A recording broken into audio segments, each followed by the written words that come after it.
মৰণোত্তৰভাৱে NB নিউজে ৰাজীৱ শদিয়া অৰ্থাৎ মোৰ স্বামীলৈ যি বঁটা আগবঢ়াইছে অসম বিভূষণ, সেই বঁটাটিৰ বাবে বহুত ধন্যবাদ আৰু কৃতজ্ঞতা জ্ঞাপন কৰিছোঁ আমাৰ পৰিয়ালটোৰ ফালৰ পৰা।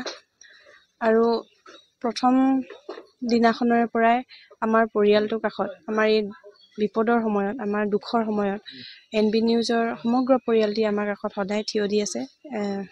আমাৰ বাবে এয়া সাহস হৈ পৰিছে।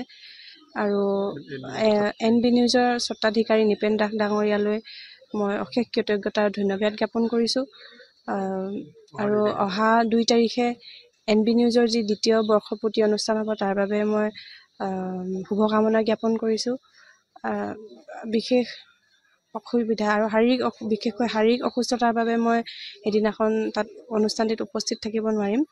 মোৰ সলনি আমাৰ ককাইদেউ যাব অনুষ্ঠানটিত বঁটাটি গ্ৰহণ কৰিবলৈ। আৰু NB নিউজৰ যি মাহেকীয়া আলোচনী সমীক্ষণ প্ৰকাশ পাব, সেই সমীক্ষণলৈও মোৰ ফালৰ পৰা আন্তৰিক শুভকামনা জ্ঞাপন কৰিলোঁ। মৰণোত্তৰভাৱে NB নিউজে ৰাজীৱ শদিয়া অৰ্থাৎ মোৰ স্বামীলৈ যি বঁটা আগবঢ়াইছে অসম বিভূষণ, সেই বঁটাটিৰ বাবে বহুত ধন্যবাদ আৰু কৃতজ্ঞতা জ্ঞাপন কৰিছোঁ আমাৰ পৰিয়ালটোৰ ফালৰ পৰা। আৰু প্ৰথম দিনাখনৰে পৰাই আমাৰ পৰিয়ালটোৰ কাষত, আমাৰ এই বিপদৰ সময়ত, আমাৰ দুখৰ সময়ত NB নিউজৰ সমগ্ৰ পৰিয়ালটি আমাৰ কাষত সদায় থিয় দি আছে। আমাৰ বাবে এয়া সাহস হৈ পৰিছে।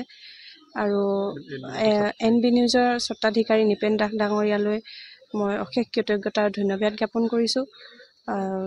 আৰু অহা 2 তাৰিখে NB নিউজৰ যি দ্বিতীয় বৰ্ষপূৰ্তি অনুষ্ঠান হ'ব, তাৰ বাবে মই শুভকামনা জ্ঞাপন কৰিছোঁ।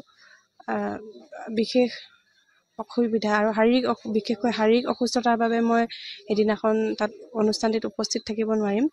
মোৰ সলনি আমাৰ ককাইদেউ যাব অনুষ্ঠানটিত বঁটাটি গ্ৰহণ কৰিবলৈ।